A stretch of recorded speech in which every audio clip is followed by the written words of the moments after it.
up today, President Park Geun-hye vows to revitalise the sluggish local economy by stripping back on excessive red tape. She also vows support for the sharing economy. South Korea says China is on the same page as Seoul and Washington on the need to slap the heaviest sanctions yet on North Korea for its recent nuclear and missile provocations. First, more chaos in Turkey as a car bomb in the capital Ankara kills at least 28 people and injures more than 60 others. It's the fourth terrorist attack on Turkey in recent months. Stay tuned for these stories and more.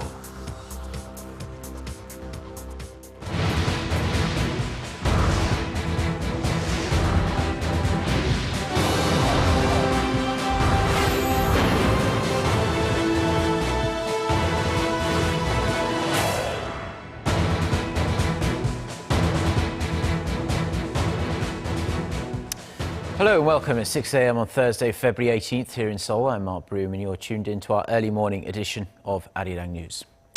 Our top story this morning. The South Korean government has announced plans to spur domestic demand and support future growth engines through deregulation. The threats posed by North Korea and recent fluctuations in global markets are just some of the uncertainties straining the local economy. Song Yu-son has the details. Nothing should stand in the way of companies seeking to develop innovative products and new markets, so the government will do its best to relax regulations on potential growth engines. That's what President Park Geun-hye said Wednesday at the first investment promotion meeting of the year. 신산업의 성장을 가로막는 규제로 의심이 되면 정부 입맛에 맞게 골라서 없애는 것이 아니라 일단 모두 물에 빠뜨려 놓고 꼭 살려내야만 할 규제만 살려두도록 전면 재검토하겠다는 취지입니다. She also said it's important to strengthen the country's economic fundamentals by boosting domestic demand, so that the country's growth isn't held up by falling exports due to slowing global demand. Seoul will also remove as many regulations as possible, except for those deemed essential, to foster new growth engines that can also create quality jobs in various sectors. One of the sectors is sports, expected to grow into a $40 billion market by next year. That's a 20% rise from 2014 and double the size of Seoul's tourism industry. To expand facilities investment in the sector, the government will allow new gyms to be built in areas designated as greenbelts. Seoul will also allow domestic colleges to build branches overseas to help them export their education services. President Park added that the administration would devise regulations for groundbreaking products like drones and unmanned vehicles after the goods are introduced, as doing otherwise could prevent companies from gaining a foothold in the market during the initial stage of development. Song Yu-son, Arirang News. So, as we just heard from Ji-sun there, the government has laid out a set of new measures to revitalise the economy through investment.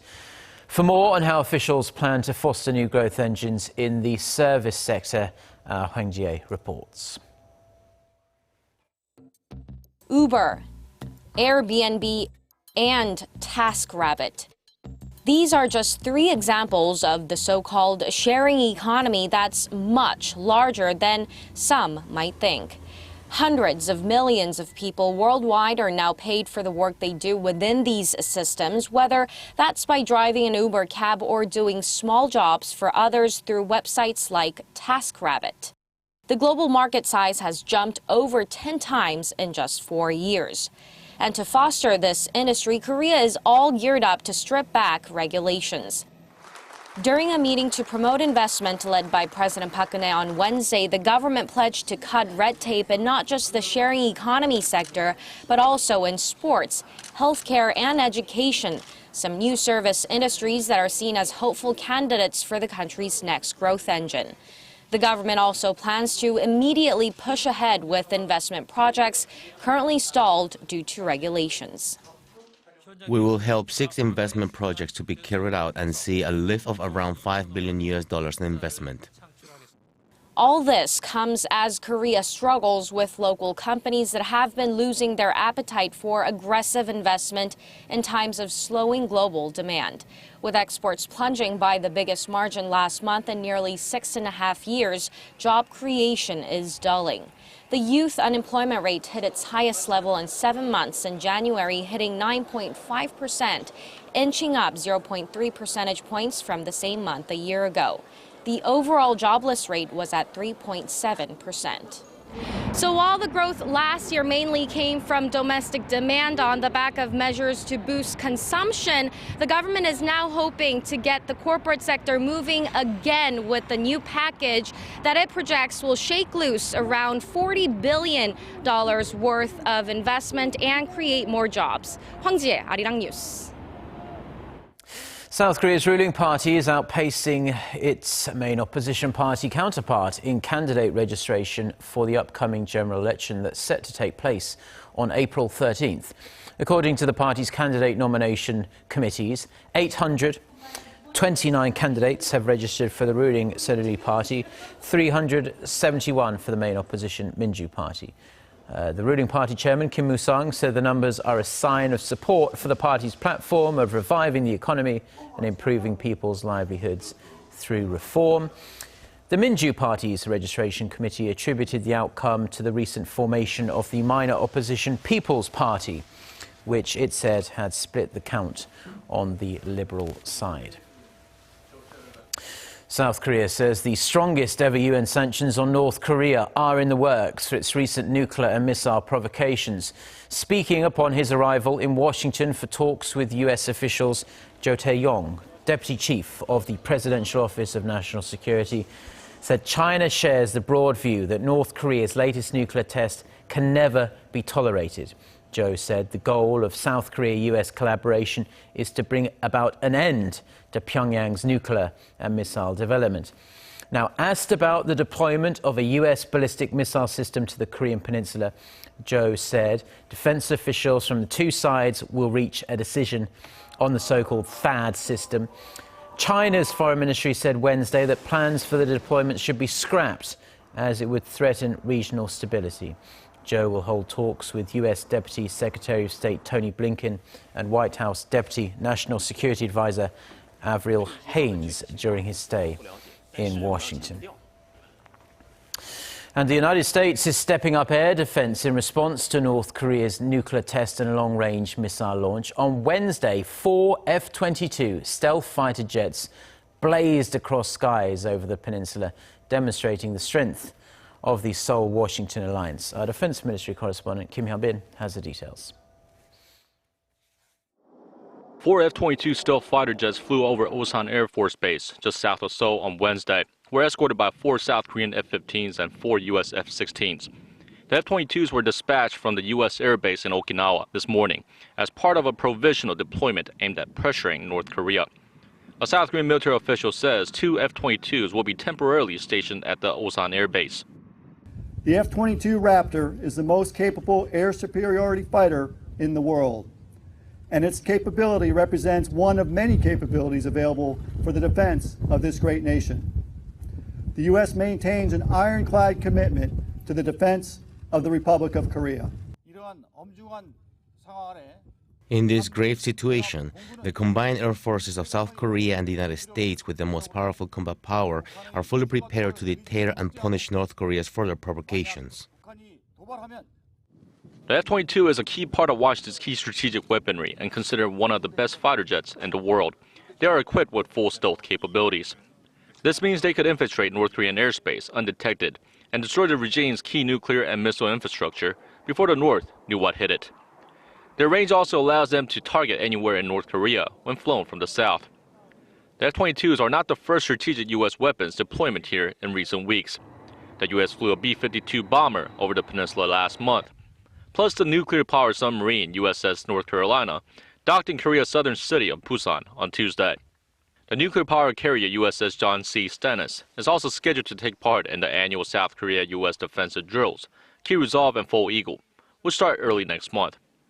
There's also word a B-2 stealth bomber could also fly over in the coming weeks. Kim Hyun-bin, Arirang News. Now, Japan's Deputy Foreign Minister has claimed the Japanese military did not force Korean women into sex slavery during World War II. His comments could potentially endanger a landmark agreement on the matter. Oh Soo-young reports.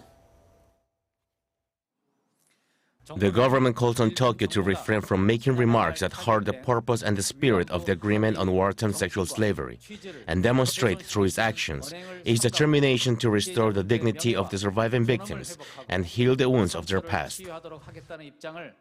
South Korea's foreign ministry released a statement on Wednesday in response to Japan's latest denial that its government and its military had forced Korean women to serve as sex slaves during the Second World War. The Japanese government has not been able to confirm the forced recruitment of the so-called comfort women in any records.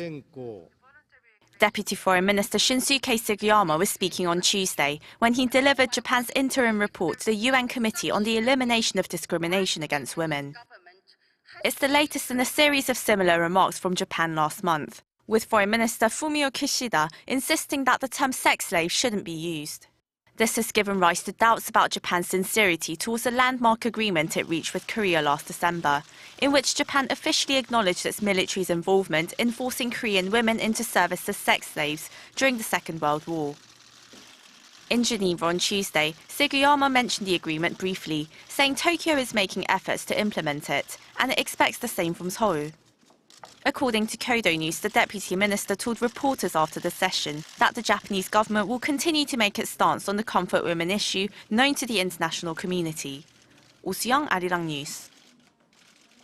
Now, the Korean government is strengthening efforts to prevent an outbreak of the Zika virus in the country. For more on how Korea plans to better prepare against the mosquito-borne virus with potential links to serious birth defects, our Kim Ji-yeon reports.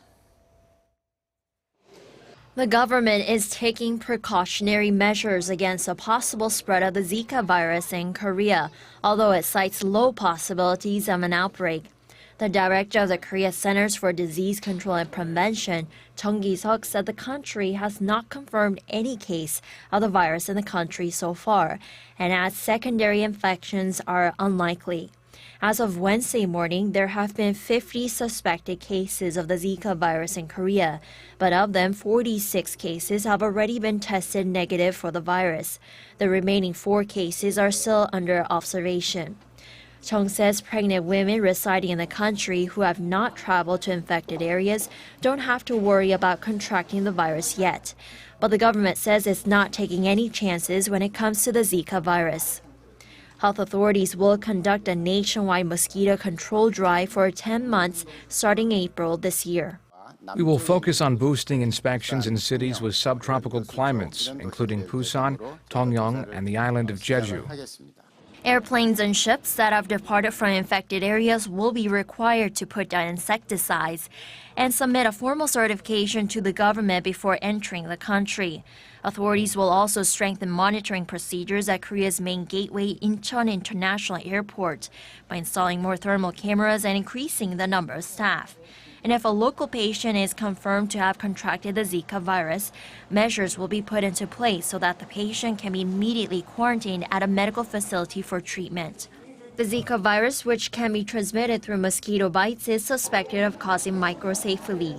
The incubation period for the virus is known to last 2 weeks, but the survival period, where the virus's pathogen, is currently not yet clearly defined.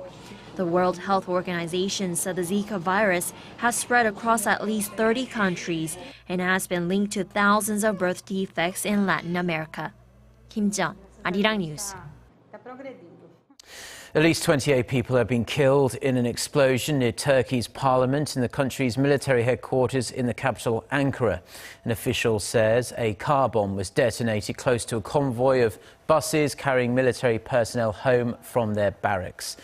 More than 60 people were injured in the blast. The Turkish Deputy Prime Minister has called it an act of terrorism.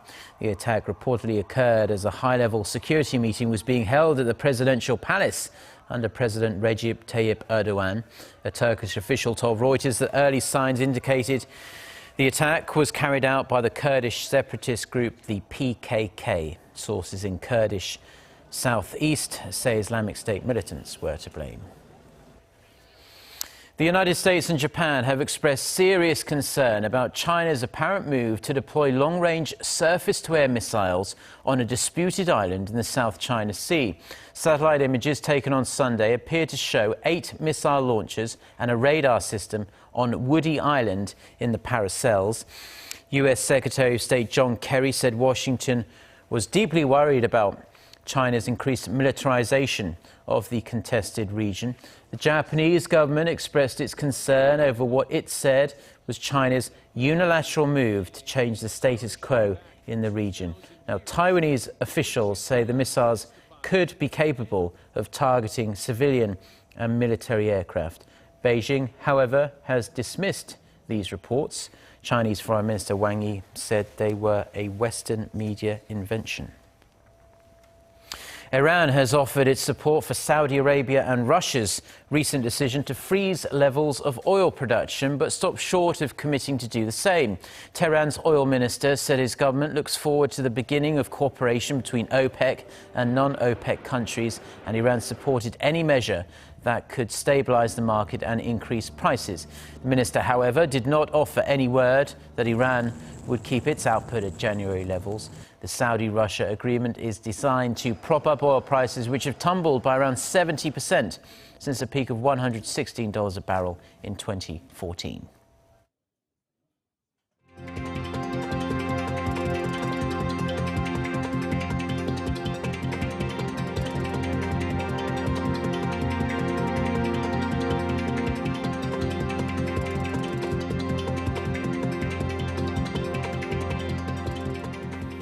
Well, that's all we have for now. Thank you, as always, for tuning in to our newscast, and we'll be back throughout the day with more bulletins. Until then, goodbye.